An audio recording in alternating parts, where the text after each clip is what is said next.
Ese hombre fue Aurelio Agustín, el obispo de Hipona en Cartago, hace tantos siglos. Al releer a Agustín, me interesó y supe escuchar, leer y contemplar la distinción que él hace entre razón y fe. Aunque estas dos cosas pueden distinguirse para Agustín, nunca deben estar separadas. Agustín dijo que la razón y la fe tienen lo que llamaríamos una relación simbiótica entre sí, y en cierto sentido comenzamos con la fe de forma provisional cuando escuchamos la palabra de Dios. Confiamos en ella hasta donde podemos entenderla y hasta donde la conocemos. Sin embargo, la fe a veces es débil y no produce lo que llamaríamos certeza o seguridad intelectual, pero al mismo tiempo, así como la fe es una aceptación provisional de lo racional, la fe en sí misma nunca debe entenderse como irracional. La fe, la verdadera fe bíblica, depende al mismo tiempo de la racionalidad que nuestro Creador ha implantado en nuestro proceso de conocimiento como parte de la imagen de Dios. Por eso, en este punto, Agustín hace una clara distinción de que todos deberíamos ser conscientes en todo momento entre la fe y la credulidad. La credulidad es la fe que no se basa en una base racional sólida, es gratuita.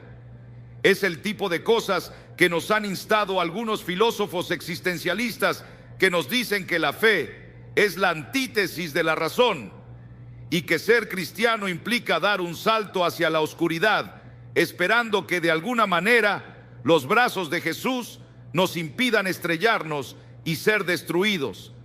Realmente no hay virtud en creer eso, que es absurdo. De hecho, es imposible dar verdadera fe y verdadero asentimiento a algo que la mente rechaza categóricamente porque es irracional e ilógico.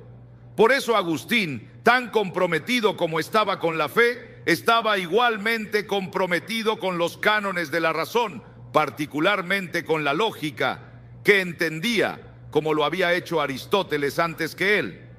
La lógica en sí misma no tiene contenido alguno.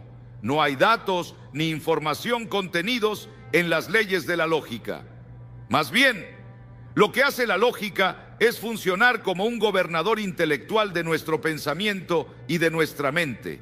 De modo que si nuestras mentes quedan atrapadas en categorías irracionales, suena el timbre y el policía de la lógica se queda ahí con un gran signo rojo hexagonal y dice: para ahí, swing, porque ahora estás en el error o en la falsedad. Como había dicho Aristóteles antes que él, y por cierto, Aristóteles no inventó la lógica como Colón inventó América, sino que simplemente descubrió las leyes de la lógica que son inherentes al discurso racional. Aristóteles definió la lógica como el organón o el instrumento que es necesario para que toda ciencia funcione. Es el instrumento necesario para el discurso inteligible. Ahora, todas esas categorías de lógica fueron aceptadas y mantenidas por el gran Agustín. Lo que quería hacer en sus esfuerzos en apologética era alcanzar una seguridad de nuestra fe que está en el nivel de certeza. Permítanme detenerme aquí por un segundo, porque en nuestros días, en muchos círculos del mundo evangélico, creen que la certeza filosófica sobre cuestiones como la existencia de Dios es imposible y el intento de lograrla es una tontería condenada al fracaso. Agustín no compartía esa forma de escepticismo, ni yo como apologista. A menudo me han categorizado y descrito como, cito, un evidencialista. Y permítanme decir aquí por milésima vez que no soy un evidencialista. El evidencialista es una escuela de pensamiento que se basa casi totalmente en un enfoque empírico hacia la apologética, como mi amigo en la comunidad luterana, John Warwick Montgomery, quien argumenta empíricamente y desde la historia a favor de las afirmaciones de verdad del cristianismo, es un evidencialista. Otro amigo, Norman Geisler, también es un evidencialista, y como ellos creen que usando los sentidos, mirar, saborear, tocar, oler y a través de la percepción sensorial, podemos llegar a un alto nivel de seguridad sobre las principales verdades del cristianismo, es decir, la existencia de Dios y la autoridad de la Biblia como su palabra. Sin embargo, dado que esos argumentos se basan en la percepción sensorial y nuestros sentidos nunca son perfectos, siempre están limitados, y debido a esa limitación, nunca pueden alcanzar el nivel de certeza del 100%. Montgomery y Geisler, por ejemplo, estarían convencidos de que el nivel de seguridad que la investigación empírica puede conseguirnos es de un orden tan alto que nos da un nivel astronómico de cocientes de probabilidad con respecto a las afirmaciones de verdad, que nos da una seguridad virtual o al menos una seguridad moral. Es lo que sucede en un juicio en el que la fiscalía no está obligada a dar un caso más allá de la sombra de una duda, sino más bien presentar el caso simplemente más allá de una duda razonable, para que las personas razonables sean persuadidas por la evidencia y lleguen al veredicto adecuado. Ese es el enfoque del evidencialista. Ahora bien, yo creo en la evidencia, y ciertamente el Nuevo Testamento, así como el Antiguo, hace un llamamiento a datos empíricos. Pedro nos dice que lo que él declara no son mitos y fábulas cuidadosamente ideadas, sino que les declaramos lo que hemos visto con nuestros ojos, lo que hemos escuchado con nuestros oídos. Eso es empírico, y eso es muy importante para el testimonio apostólico de las afirmaciones de verdad de la fe cristiana. Pero Agustín quería ir más allá de eso, y yo también quería, particularmente en el tema central de la existencia de Dios. En la Edad Media hubo lo que en las universidades se llamaba la síntesis clásica entre el cristianismo y la ciencia secular. La síntesis clásica establecía que toda erudición debía desarrollarse bajo la asunción genérica de la existencia de Dios. Filósofos como Agustín, Anselmo y Tomás de Aquino demostraron con gran habilidad intelectual la idea de la existencia de Dios a través de argumentos como el cosmológico, el teológico y el ontológico, de manera que ningún erudito que se preciara en la universidad se opondría abiertamente al teísmo. Por supuesto, había ateos encubiertos, pero el ateísmo no era muy respetado en el mundo intelectual debido a la síntesis clásica. Esta síntesis comenzó a desintegrarse con la Ilustración del siglo XVIII y con la crítica masiva que Immanuel Kant hizo contra los argumentos tradicionales. Desde entonces, los intentos de reconstruir esa síntesis no han tenido tanto éxito. En aquellos días se decía que en la universidad la teología era la reina de las ciencias y la filosofía era su sirvienta. Este es el camino que abordó Agustín, y creo razonablemente que lo que quería hacer era ir más allá de lo probable hasta la certeza. Porque si podemos afirmar con certeza la existencia de Dios, el resto de las preguntas de la apologética se vuelven mucho más simples. Las dos preguntas principales de la apologética son la existencia de Dios y la Biblia como su palabra. Esas dos resueltas, todo lo demás se aclara. Hoy en día, todas las armas del ateísmo y los escépticos de nuestros días apuntan a la doctrina de Dios, apuntan a la creación. Si pueden llegar a una cosmovisión negativa sobre el Creador, entonces todo lo demás es secundario y ya no tienen que preocuparse más por la intrusión de la iglesia o la fe cristiana en su patio de recreo. Este era el tipo de cosas con las que Agustín estaba tratando de lidiar. En lugar de partir de un punto de incertidumbre como la percepción sensorial, ya que las percepciones sensoriales siempre son limitadas, Agustín introdujo su famosa analogía del remo doblado. ¿Han oído hablar de la analogía del remo doblado? Algunos de ustedes quizás. Él tomaba esta analogía. Van al lago y ponen un remo en el agua, lo cuelgan por la borda y miran hacia abajo en un día soleado. Para todos los efectos, juran que el remo está doblado al entrar en el agua, debido a la refracción de la luz. Esto ilustra las limitaciones de alcanzar la certeza basándonos en lo que vemos y oímos. Agustín no quería comenzar desde un punto de partida de incertidumbre y tratar de alcanzar la certeza desde ese nivel de incertidumbre. Más bien, quería comenzar con algo que fuera absolutamente seguro, algo lógicamente convincente, tan seguro que no pudiera ser dudado, sin ser absurdo. Así, el punto de partida de su apologética, y creo que el punto de partida de toda apologética, está justo donde lo puso Agustín, en la autoconciencia. El punto de partida de toda apologética es la autoconciencia.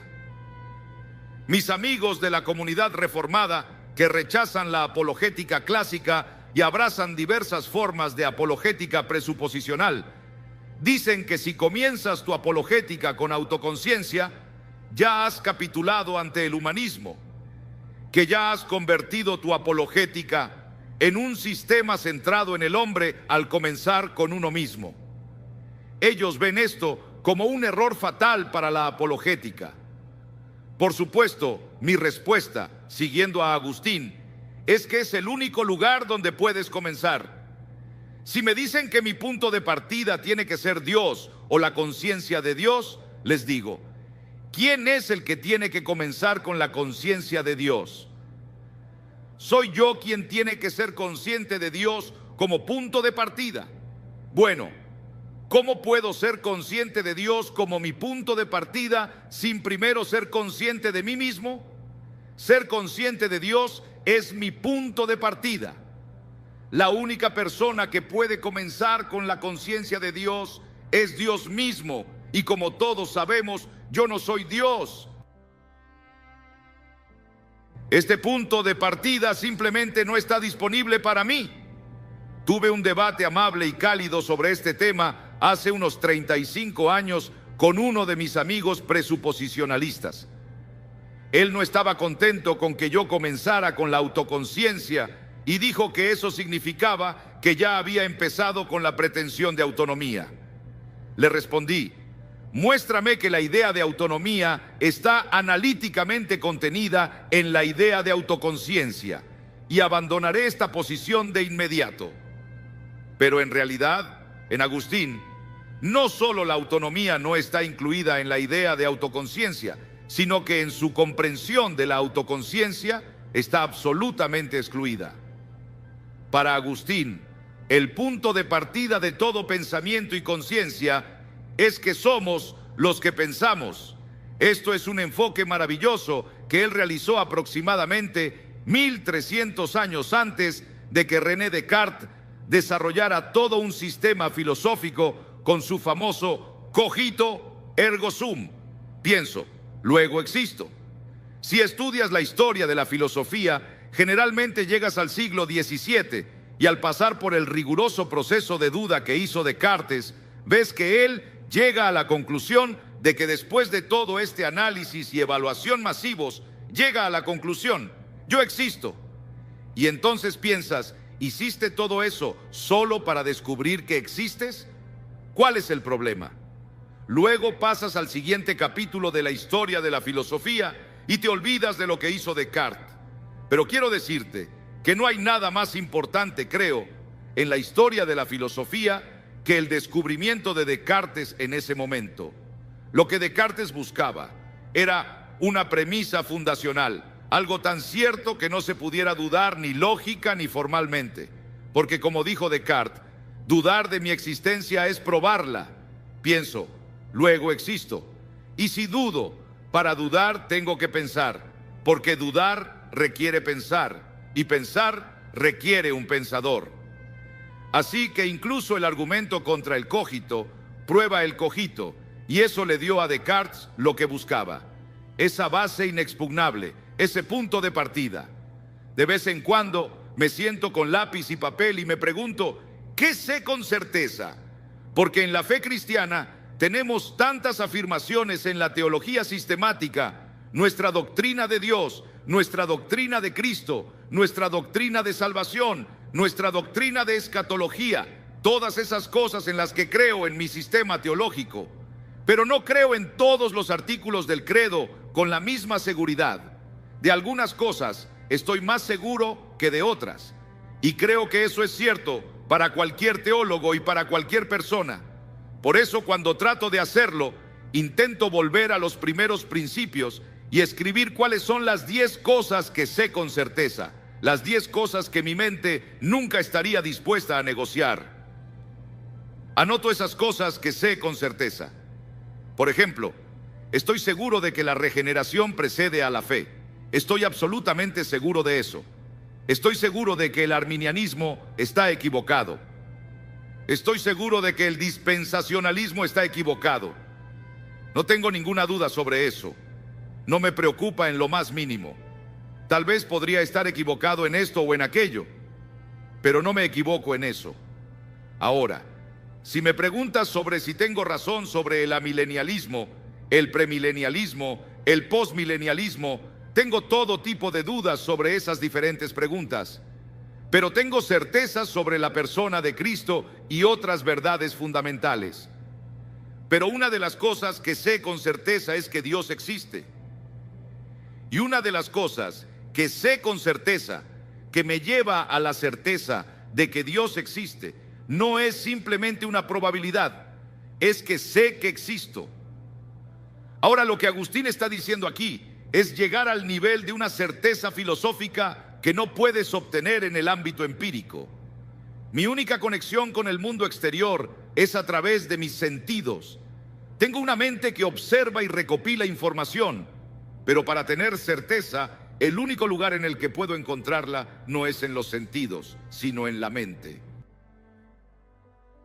Nadie sabe quién soy mejor en este mundo que mi esposa, y nadie en este mundo la conoce mejor que yo. Tenemos esta conexión tan profunda que a menudo sabemos lo que el otro va a decir antes de que lo diga. Lo decimos al mismo tiempo y decimos maldición o jugamos a leer la mente del otro. Y así estamos, sintonizados, conociendo nuestros vocabularios, nuestras expresiones. Sin embargo, aunque la conozco mejor que cualquier otra persona en la tierra, no la conozco completamente. No siempre sé lo que está ocurriendo en su mente, aunque frecuentemente lo intuyo. En la iglesia, por ejemplo, cuando el coro canta, miro al coro y después bajo la vista hacia la congregación y sé que cuando la vea estará llorando. No puede escuchar música coral sin llorar. Conozco esa reacción y la puedo anticipar, pero aún no sé exactamente por qué o qué está sintiendo en profundidad. No siempre comprendo completamente esa cámara interior de su mente o lo que llamamos su alma. Es en la mente donde tengo continuidad personal de existencia. Puedo recordar con exactitud dónde estaba y qué hacía el día que Japón se rindió, terminando la Segunda Guerra Mundial. Recuerdo vívidamente el momento. Recuerdo dónde estaba y qué hacía cuando escuché el anuncio por radio de la muerte de Franklin Delano Roosevelt. Eso fue hace mucho, mucho tiempo, más de medio siglo. Y en un sentido, no soy la misma persona que era cuando tenía 6 años jugando al béisbol en las calles de Chicago cuando terminó la guerra. Pero en otro sentido, soy esa persona. Todavía soy el pequeño Sonny Sproul que estaba en Chicago en 1945. Soy la misma persona, aunque han ocurrido cambios, todo tipo de crecimiento, pero sigo siendo yo, ¿no? Eso no solo es cierto para mí, también es cierto para ti. Así, en mi mente, tengo conciencia no solo de quién soy hoy, sino también de quién era hace 50 años. Soy muy consciente de los cambios que han ocurrido en mí con el tiempo. Ahora bien, ¿qué tiene que ver todo esto con la apologética? Para Agustín y más tarde para Calvino, la idea de autoconciencia no solo implica saber que existimos, sino también darnos cuenta de que somos finitos. La idea de finitud se encierra en cada experiencia autoconsciente humana. Sé que existo, pero también sé que soy finito. Tengo recuerdos que se remontan a 1945 y aún antes, pero no puedo recordar lo que estaba pensando o haciendo en abril de 1937. La respuesta es nada, porque no existía entonces, no tenía cuerpo ni mente. Al saber que soy finito, sé que no soy Dios. Entonces, ¿cómo llegamos de ahí a Dios? Agustín siguió el razonamiento de esta manera: si Él existe, entonces solo hay tres explicaciones posibles para su existencia. Este es exactamente el lugar al que iba Descartes en el siglo XVII. Agustín dijo que si existo, entonces o soy eterno, soy autocreado, o soy creado por algo o alguien que es eterno. Examinemos esas tres opciones: soy eterno, soy autocreado o soy creado por algo o alguien eterno. Agustín dijo que estas son las únicas tres alternativas. He usado este razonamiento en apologética durante 40 años, en muchos contextos, y desafío a la gente a encontrar una cuarta categoría. A lo largo del tiempo han surgido varios intentos, pero cada uno de ellos, al final, se reduce a una de estas tres. A veces se intenta eludir diciendo: no creo en la autocreación, creo en la generación espontánea. Pero la generación espontánea es simplemente otra forma de autocreación. Otros dicen que no creen en esas tres alternativas, sino en una serie infinita de causas finitas, lo cual Bertrand Russell intentó usar en su debate con Frederick Copleston. Copleston le dijo a Russell que esa idea de una serie infinita de causas finitas es irracional, y Russell respondió que podía concebirla. Pero una cosa es decir que puedes concebirla y otra es realmente poder articularla de manera inteligible. Agustín argumentaba que este conocimiento de Dios no es solo una conclusión lógica, sino que es algo que Dios ha puesto directamente en nuestras mentes. Hablamos en la fe cristiana de la revelación y distinguimos entre la revelación general y la revelación especial. La revelación especial es la que recibimos a través de la Biblia, que nos da el orden de la salvación, nos enseña sobre la persona y obra de Jesús y cómo podemos ser salvos. La revelación general, por otro lado, es la revelación que Dios da al mundo entero, a cada persona humana. Es general en términos de su audiencia y general en términos de su contenido. Existen dos tipos de revelación general: la revelación mediata y la revelación inmediata.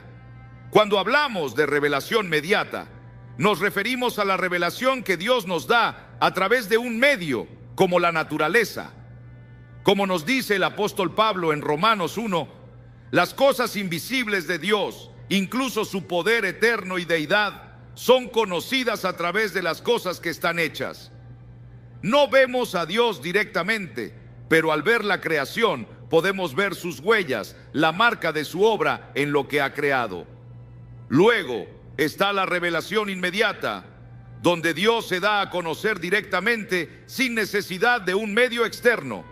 Es una revelación que ocurre en lo más profundo de la mente humana, en el centro de nuestra autoconciencia. Agustín observó que esta revelación inmediata de Dios es algo que está implantado en la mente de cada ser humano. Calvino, siguiendo esta idea, habla del sensus divinitatus, el sentido de lo divino, que es inextinguible en el alma humana. Este sentido del divino es universal y es por eso que el ser humano es, en palabras de Calvino, un ser homo religiosus, alguien naturalmente inclinado hacia lo divino. Así, la Biblia confirma lo que Agustín observaba. En nuestra propia introspección y autoconciencia, somos empujados inexorablemente hacia el concepto de Dios, que es indudable y absolutamente convincente. Para Agustín, esta autoconciencia implica reconocer no solo que existimos, sino que somos finitos y que como seres finitos dependemos de un ser infinito. Este conocimiento es ineludible. Aunque intentemos suprimirlo o ignorarlo, la conciencia de Dios sigue presionando en nuestro interior. No podemos escapar de él. Este conocimiento innato de Dios también se puede ver en la necesidad lógica de un ser eterno. Aquino y otros filósofos cristianos han argumentado que la existencia de Dios es un hecho necesario. Cuando decimos que Dios es un ser necesario, podemos referirnos a dos tipos de necesidad: la necesidad ontológica y la necesidad lógica. Ontológicamente, Dios es un ser que no depende de nada más para existir. No es contingente ni derivado, sino que existe por sí mismo, con el poder de ser dentro de sí mismo. Lógicamente, la existencia de Dios es una necesidad en el mismo sentido en que 4 más 3 es igual a 7. Es una verdad que no puede no ser, una verdad cuya negación es imposible. Agustín, y después de él, Descartes y muchos otros, comprendieron que si algo existe ahora, entonces algo siempre ha existido.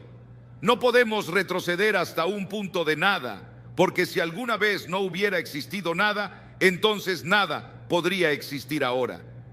Este razonamiento nos dirige a un ser eterno, necesario y autoexistente. Esta certeza lógica y filosófica de la existencia de Dios es algo que encontramos en nuestras mentes y que no puede ser desechado sin caer en la irracionalidad. Dios, como fuente de toda verdad y lógica, es el autor de nuestras mentes y el fundamento de todo conocimiento verdadero. Incluso las verdades matemáticas y lógicas, como 4 más 3 es igual a 7, son reflejos de la mente de Dios, quien es el origen de todas las verdades necesarias y eternas. En nuestra mente encontramos no solo la certeza de nuestra existencia y finitud, sino también la certeza de un ser eterno y necesario que sostiene todas las cosas. Entonces, cuando pensamos en nuestra relación con Dios, sabemos que Él es el origen de toda verdad y conocimiento. Esto es parte de la revelación inmediata de Dios en nosotros. Un conocimiento implantado que no podemos negar sin ir en contra de nuestra propia razón y lógica. Al vivir en nuestra mente y en nuestra continua autoconciencia, llegamos a experimentar y a entender la presencia de Dios como una realidad indiscutible, una certeza que fundamenta toda nuestra existencia. Este conocimiento no es algo que obtenemos por medio de la observación empírica o de un razonamiento deductivo complicado, sino algo que es parte de nuestra naturaleza como seres creados a la imagen de Dios. En cada pensamiento racional y en cada observación de la verdad, estamos confirmando la existencia de este ser eterno y necesario que es Dios mismo. Para Agustín, esta realidad de Dios como ser necesario y eterno es algo tan fundamental que no solo nos conecta con el Creador, sino que también fundamenta toda nuestra experiencia de la verdad y el conocimiento. En la apologética, este reconocimiento de un Dios eterno y necesario es la piedra angular, la base sobre la cual se construye toda la argumentación. Agustín sostenía que no podemos conocer nada con certeza sin esta referencia fundamental a Dios, ya que es Él quien estructura y garantiza la coherencia de nuestro pensamiento y nuestras percepciones. Cuando hablamos de verdades fundamentales como las matemáticas, la lógica e incluso las leyes de la naturaleza, estamos en realidad participando de esta estructura de verdad que procede de Dios. Estos no son simplemente conceptos humanos o construcciones de la mente, sino que reflejan una realidad más profunda y necesaria que proviene de Dios mismo. Este fundamento teológico de la lógica y el orden en el universo es lo que hace posible cualquier tipo de conocimiento verdadero. En otras palabras, la existencia de Dios y su naturaleza racional es lo que hace que podamos confiar en nuestra razón y en nuestra percepción del mundo. La apologética de Agustín, entonces, no se limitaba a responder a las objeciones de los escépticos, sino que también buscaba mostrar cómo toda la realidad apunta a Dios. La creación no solo revela la existencia de Dios de manera indirecta, sino que también da testimonio de su carácter, de su poder y de su inteligencia. Al observar el orden en el universo, vemos reflejada la sabiduría divina. Al entender los principios lógicos, encontramos una guía que proviene del mismo Dios. Esta es la revelación mediata de Dios en la naturaleza, que nos permite ver sus atributos invisibles a través de las cosas visibles. Pero, como Agustín explicó, la revelación inmediata es aún más contundente. No necesitamos observar el mundo externo para reconocer la existencia de Dios, porque Él ha puesto en nuestra mente una certeza de su ser que es ineludible. Este sentido interno de lo divino, o sensus divinitatus, es el testimonio de Dios mismo en nuestro interior. Esto significa que, aunque alguien pueda negar verbalmente la existencia de Dios, esta negación no elimina el conocimiento innato que Dios ha implantado en la mente humana. Agustín veía en esta revelación inmediata de Dios un fundamento irrefutable. Por eso, cuando respondemos a los escépticos o ateos en la apologética, estamos apelando a algo que en algún nivel profundo ya conocen. La negación de Dios, decía Agustín, es en realidad una supresión de la verdad que ya ha sido revelada. En Romanos 1, el apóstol Pablo describe cómo los hombres retienen con injusticia la verdad porque no quieren reconocer ni someterse a Dios. Sin embargo, esta verdad sigue presente en su conciencia y es lo que les permite entender la moralidad, la lógica y el sentido de justicia, aun cuando rechacen a Dios. La apologética, entonces, no es solo una defensa intelectual, es también un llamado a la honestidad intelectual y a la humildad. Es un recordatorio de que en lo profundo de nuestro ser ya conocemos la verdad de Dios. A través de la razón, la lógica y la naturaleza, vemos evidencia de su existencia y su carácter, y esta evidencia está también en nuestra conciencia. Agustín reconocía que para muchos esta verdad era una carga, algo que querían rechazar porque implicaba una responsabilidad ante Dios. La resistencia a Dios no es tanto un problema intelectual, sino moral. Queremos ser autónomos, queremos ser dueños de nosotros mismos, pero la autoconciencia y la razón nos recuerdan constantemente que no somos independientes, que dependemos de un Creador que es infinito y eterno. Esta dependencia nos llama a la sumisión y al reconocimiento de que somos criaturas, no el centro de la realidad. Para los cristianos, este conocimiento de Dios es una fuente de consuelo y esperanza. Saber que Dios existe y que es un ser necesario nos asegura que nuestra fe no es irracional, sino profundamente lógica y consistente. Nos permite afirmar con confianza que nuestra fe tiene una base firme en la verdad. Como diría Agustín, somos inquietos hasta que encontramos nuestro descanso en Dios, porque Él es la verdad última y el propósito de nuestra existencia. Entonces, cuando defendemos nuestra fe, no estamos apelando simplemente a pruebas externas o a argumentos filosóficos. Estamos invitando a los demás a reconocer la verdad que ya conocen en su interior. Estamos llamándolos a ser honestos consigo mismos y a reconocer esa certeza de la existencia de Dios que está en sus mentes. La apologética, en última instancia, es una invitación a dejar de suprimir la verdad y a abrazarla, a reconocer que Dios es el fundamento de todo conocimiento y la razón de ser de nuestra existencia. Esta invitación a conocer y a amar a Dios, según Agustín, es la culminación de todo nuestro razonamiento y búsqueda de la verdad. La fe y la razón, lejos de estar en conflicto, trabajan juntas para llevarnos a esta verdad suprema.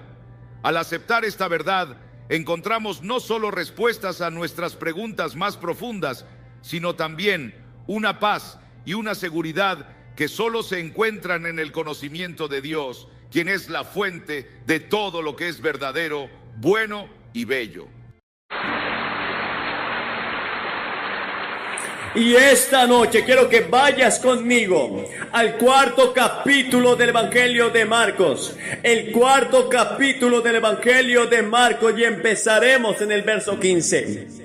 Y aquel mismo día al anochecer Jesús les dijo: pasemos al otro lado del mar. y despidieron a la multitud y subieron a la barca, y estaban también con él otros 2 pequeños barcos, y se levantó una gran tormenta de viento y las olas golpearon el barco, de modo que pensaban que se iba a hundir, y él estaba en la parte trasera del barco durmiendo sobre una almohada, y lo despertaron y le dijeron: Maestro, ¿no te importa que vamos a perecer? Y él se levantó y reprendió al viento y al mar y le dijo: cállate y enmudece. Y el viento se calmó y hubo una gran calma. Y él les dijo: ¿por qué tienen miedo, hombres de poca fe? Y temieron en gran manera y se decían unos a otros: ¿qué clase de hombre es este, que aun el viento y el mar le obedecen? Y pasaron al otro lado del mar, al país de los Gadarenos.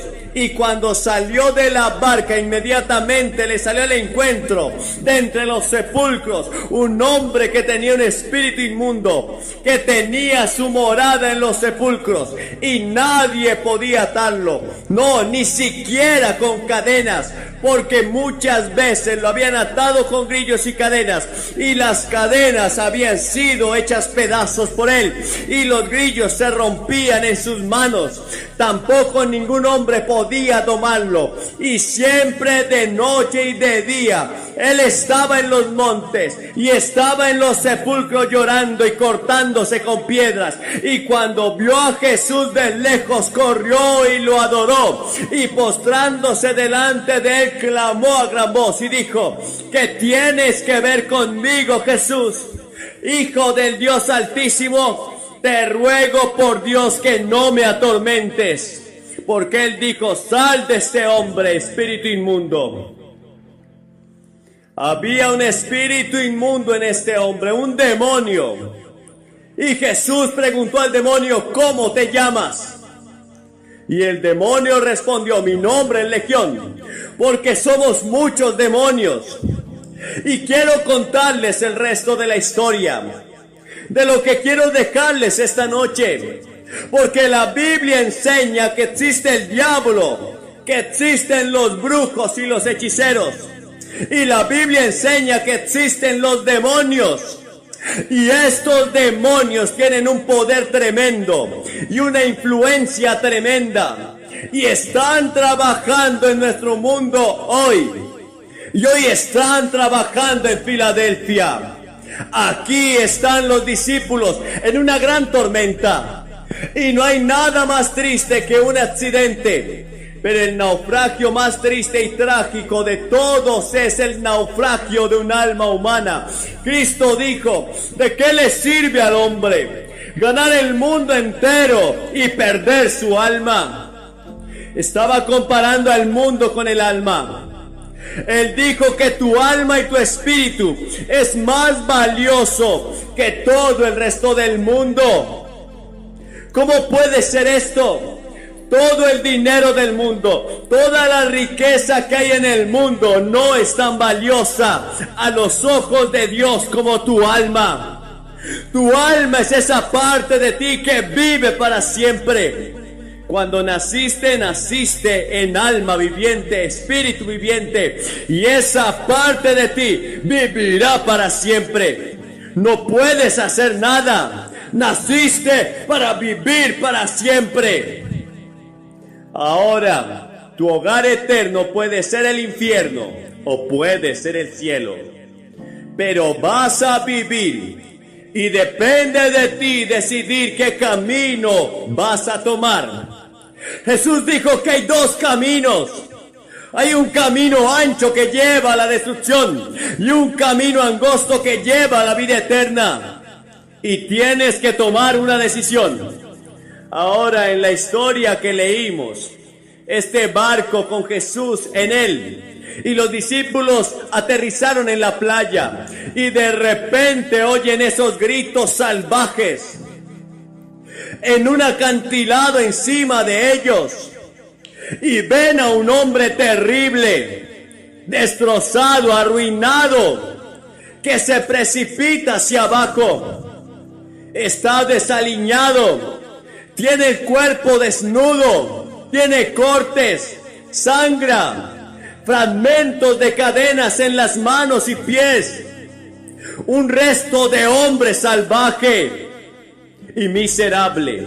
Probablemente provenía de un buen hogar, quizás un hombre de inteligencia superior en todos los sentidos.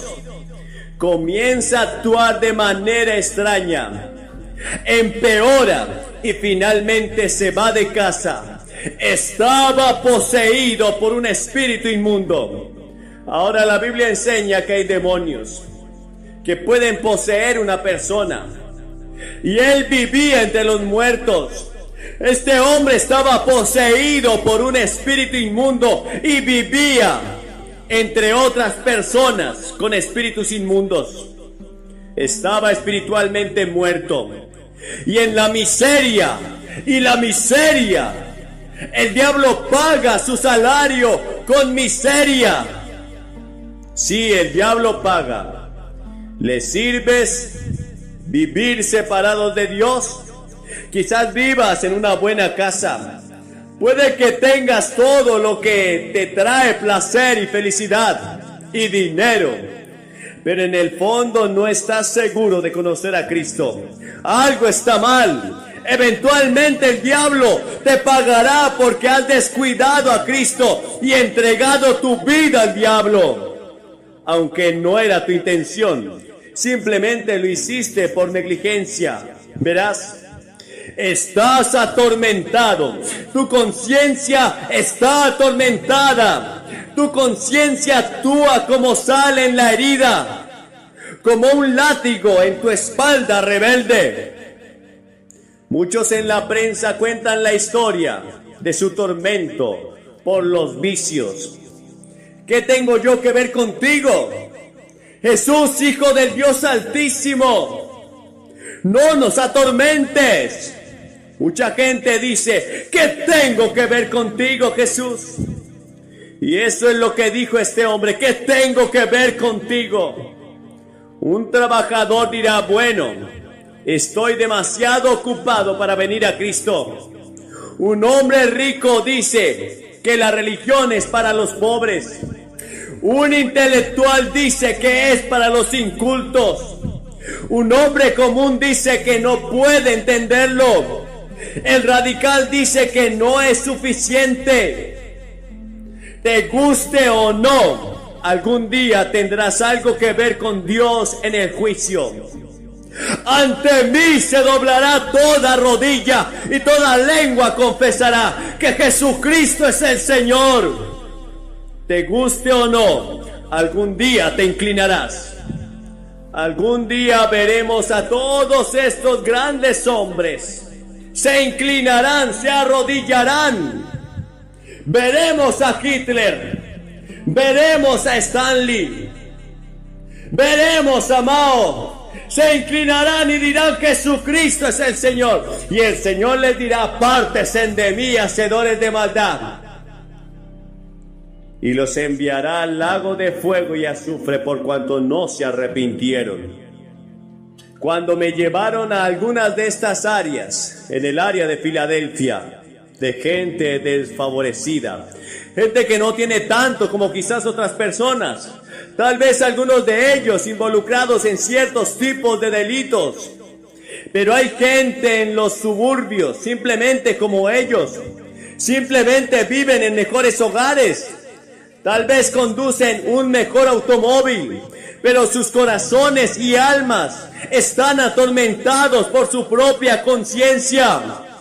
Pero Jesús se mueve entre ambos grupos. Se movía entre los ricos, se movía entre los pobres y no tenía miedo, siempre tierno, siempre amando. Y le preguntó a este hombre y le dijo, ¿cómo te llamas? Y el demonio respondió, mi nombre es Legión, porque somos muchos los que ocupamos la vida y el corazón de este hombre. Y hoy hay muchos demonios. El demonio de la perversión sexual, el demonio de la mentira, el demonio de la ira, los demonios de los vicios, el demonio del alcohol, El demonio del sexo que se nos va de las manos. No puedes sacártelo de la cabeza, no puedes escapar de él. Está en todas partes. Miras un puesto de revistas y ves sexo a cada paso. Enciendes la televisión y hay sexo. Vas al cine y hay sexo y malas palabras. Y si quieres ver una buena imagen, a veces tienes que sentarte a ver media docena de ese tipo de imágenes para ver una buena. Y hoy en día es difícil encontrar incluso una buena imagen, una buena película. Porque parece que todos están llenos de estos pecados que la Biblia enseña que vienen del diablo. María Magdalena tenía 7 demonios y este hombre estaba lleno de espíritus malignos. Y algunos de ustedes son así aquí esta noche. ¿Cedes ante la tentación y te resulta más fácil ceder la próxima vez? ¿Te conviertes en un esclavo de la lujuria, la pasión y tu propia naturaleza malvada? Jesús le dice a este hombre con voz de autoridad, Jesús le dijo, ¡sal de este hombre! Esta misma voz que utilizaba para calmar la tormenta y el mar dice, ¡sal de este hombre! Y de inmediato se produjo un cambio en ese hombre. Sus músculos se relajaron, las piedras cayeron de sus manos, la expresión salvaje de su rostro desapareció. Llegó una mirada de la razón, la humanidad fue restaurada. Un discípulo se inclinó y le limpió la sangre de la cara. Otro lo vistió y le puso la ropa. Y hubo 3 oraciones que se realizaron en esta historia. Y solo una fue respondida. La primera oración vino de los demonios. Había 2000 cerdos que se alimentaban en el campo, en lo alto del acantilado, y estaban vigilados por pastores. Y el demonio dijo a Jesús, mándanos a los cerdos. Y muchas veces he pensado cuán terrible debe ser la existencia del infierno. Si quieres vivir como un cerdo en lugar de ir al infierno, una de las oraciones más trágicas y espantosas jamás pronunciadas, no querían ir al infierno. El infierno debe ser terrible. Si los demonios le rogaron a Cristo que no los enviara al infierno, sino que los dejara ir a los cerdos. Es una lección terrible que debemos aprender. El infierno recibe muchos nombres según la Biblia. Se le llama una tempestad terrible y horrible según el Salmo 11. Se llama lugar de dolores según el Salmo 18. Se llama lugar de muros según Mateo 13. Se llama lugar de llanto según Mateo 8. Se le llama lugar de tormento en Lucas 16. Se le llama lugar de oscuridad interior, según Mateo 8. En Apocalipsis 20:15 se le llama el lago de fuego. Lo que sea que signifiquen todas estas cosas es terrible. Será una separación de Dios. Eso es el infierno. Si estás separado de Dios, podrás tener el infierno en esta tierra. Y algunos de ustedes ahora están viviendo en el infierno porque están separados de Dios. El problema contigo no es tu esposa, no es tu marido, no es tu problema, no son tus hijos. Es la separación de Dios. Dios te ama. Él está ahí para ayudarte todos los días. Él murió en la cruz por ti porque Él te ama. Y luego la segunda oración fue la oración del pueblo. Estos pastores se apresuraron a ir a la ciudad para informar a la gente que los cerdos habían sufrido una terrible catástrofe. De ahí se ganaban la vida de los cerdos, y esos cerdos se ahogaron. Y vienen y ven al hombre transformado. Pero lo único que podían pensar era en la pérdida de dinero. Y le rogaron a Cristo que abandonara su país. Déjanos solos, ve a otro lugar. No te necesitamos aquí. Estás echando a perder el dinero que utilizamos para nuestros placeres y nuestro sustento. Ahora aquí Jesús estaba listo para traer sanidad y salvación a toda esa región. Pero ellos estaban más interesados en el dinero y las cosas materiales que en Jesús. Y esto es cierto hoy. Hay mucha gente que no quiere a Cristo. Tienen miedo de que si Él entra en sus vidas será una revolución. No quiere que los moleste. Conozco a muchos miembros de la iglesia hoy que se sienten cómodos en su situación. Van a la iglesia pero viven como quieren. No quieren que los molesten. No quieren que el predicador les hable sobre el pecado.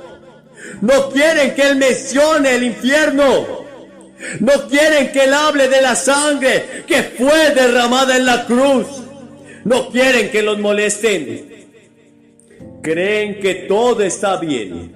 Han sido bautizados como yo en la iglesia. Fueron confirmados como yo en la iglesia y dicen, bueno, ya es suficiente. Y voy a la iglesia de vez en cuando. Eso es suficiente. Creen en Dios. Creen en Cristo. Sí, tienes una creencia principal, pero Jesús dijo, creéis en mí, con vuestra boca me servís, pero vuestro corazón está lejos de mí. ¿Vive Jesús en tu corazón? ¿Sabes que está ahí? ¿Estás seguro de que Él está allí? Porque verás, si no estás seguro, deberías estar seguro esta noche, antes de salir de aquí. Ahora, este es el tiempo aceptable de la salvación. Hoy es el día de salvación para Filadelfia, para los que están oyendo, aquí o en casa. Ven mientras puedas. Y estas personas no quieren a Cristo. Son como un hombre que se ahoga y le tiran un salvavidas. Y son como un hombre envenenado que tira el antídoto. Son como un hombre herido que se abre las heridas. Son como un hombre perdido que se estremece en la oscuridad al borde del infierno, rechazando a Cristo. Tienes miedo de tener que renunciar a algo y por eso le has pedido a Jesús que se vaya. Tienes miedo de que busque en alguna cámara secreta de tu vida. El versículo más terrible de toda la Biblia se encuentra en el Salmo 106, verso 15. Y Él les concedió lo que pidieron, pero les envió una prueba en el alma. Dios está respondiendo tu oración. Te está enviando tu solicitud de trabajo. Un hogar digno para vivir. Pero tu alma se inclina hacia Dios y estás separado de Él. Y necesitas venir a Él. De eso se trata la cruz. Por eso murió. Y esos dos brazos de la cruz son para unirlos. Y Él extiende una mano y tú extiendes la otra. Y tomas su mano y Él te abrazará. No tienes que preocuparte por retenerlo. Él se encargará de retenerlo. Y luego la escritura dice, Efraín está unido a sus ídolos, déjenlo. Y 3 veces en el libro de Romanos dice, Dios los entregó. El juicio de Dios se revela desde el cielo. Cuando Dios dice, está bien, no me quieres en tu vida. A pesar de que yo te amo y te ofrezco todo lo que necesitas. Si no me quieres, está bien. Ve y haz lo que quieras. Enlódate en el barro sucio. Perviértete todo lo que quieras. Pero tarde o temprano tus pecados te alcanzarán. Y quizás algún día puede ser demasiado tarde. Mira, Dios puede abandonarte, porque no puedes venir a Cristo a menos que el Espíritu Santo te convenza y te dé una oportunidad como esta. Será mejor que vengas mientras puedas. Si hay incluso la más mínima perturbación en tu corazón, o el más mínimo indicio de que necesitas a Cristo, será mejor que vengas esta noche. Puede que no haya otra noche como esta para ti. Qué cosa tan terrible que Dios deje de hablarte y que Dios deje de molestarte. Gracias a Dios, Él te molesta. Gracias a Dios, Él usa tu conciencia. Gracias a Dios, Él usa tu cerebro. Dios seguirá amándote y nunca es tarde. Mi padre tuvo esta extraña idea cuando era joven, de que había cometido el pecado imperdonable, y lo llevó consigo durante años. Pensó que ya era demasiado tarde para él, pero un día Cristo entró en su corazón y lo cambió cuando tenía 50 años, y lo hizo una nueva persona. Y nunca olvidaré el cambio que sufrió nuestro hogar. Y luego la última oración, esta fue la tercera oración, fue la petición del hombre sanado. Él quiere seguir a Cristo, él quiere permanecer con Cristo y vivir con Cristo. Y Jesús le dijo: no puedes venir conmigo, no, vuelve a casa. Vuelve a la calle donde vives, vuelve a tus amigos, vuelve a tu barrio, vuelve a tu comunidad y cuéntales cuán grandes cosas ha hecho el Señor contigo. Y tuvo compasión de él. Verás, debemos regresar a casa esta noche y contarle a la gente lo que Dios ha hecho por nosotros. Porque Cristo va a hacer algo por ti esta noche que nunca esperabas antes de venir aquí. Puedes tener una vida completamente nueva cuando salgas de este estadio y dices: ¿puede suceder tan rápido? Sucede así de rápido, en un momento. ¿Sabías que cada persona a la que Jesús llamó lo hizo públicamente? Todos. Ahora bien, Nicodemo vino de noche, eso lo sé, pero a todos los que Jesús llamó y transformó y cambió, fue instantáneo y público. Y voy a pedirles en este momento que se levanten de su asiento y vengan públicamente y digan esta noche: quiero que mis pecados sean perdonados, quiero saber que voy al cielo, quiero recibir a Cristo en mi corazón y me arrepiento de mis pecados. Hubo dos oraciones que fueron contestadas en este pasaje, la tercera no lo fue. La primera fue la de los demonios: déjanos ir a los cerdos. Y esa podría ser tu decisión hoy. Podrías decir: no, yo quiero ir, disfrutar mi vida, quiero vivir apasionadamente, disfrutar de los placeres del mundo, revolcarte con los cerdos. Jesús no te lo impedirá. La segunda oración fue la de los hombres: Jesús, no me molestes, no molestes mi conciencia, no molestes mi alma, déjame vivir como quiera. Jesús te lo permitirá. Pero hubo una tercera oración: Jesús, yo quiero estar contigo. Y por supuesto que Jesús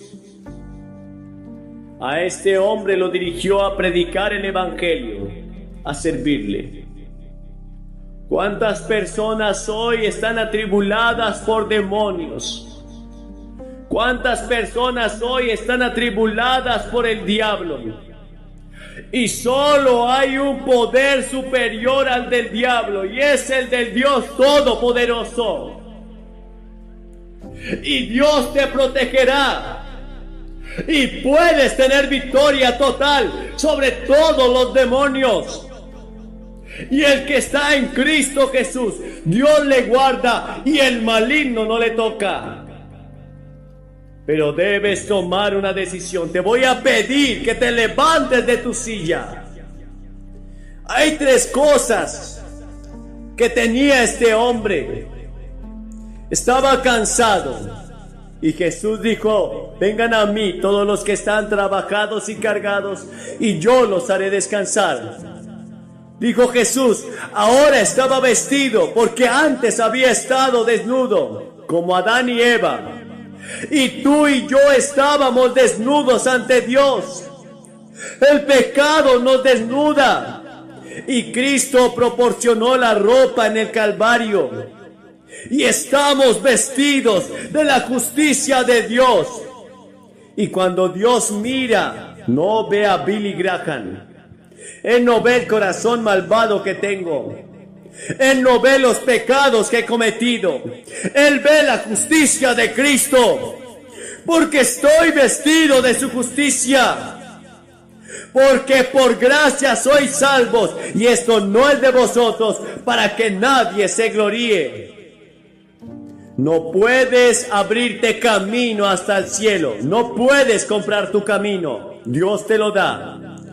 Pero llega por el camino de la cruz. ¿Sabes que Cristo vive en ti esta noche? Si tuviera una deuda en mi corazón, no podrías obligarme a abandonar este estadio hasta que lo descubriera, porque es demasiado peligroso. ¿De qué le sirve al hombre ganar el mundo entero y perder su alma? Entonces tu razón, recuperaste el sentido. Él estaba en sano juicio. El pecado destruye tu mente.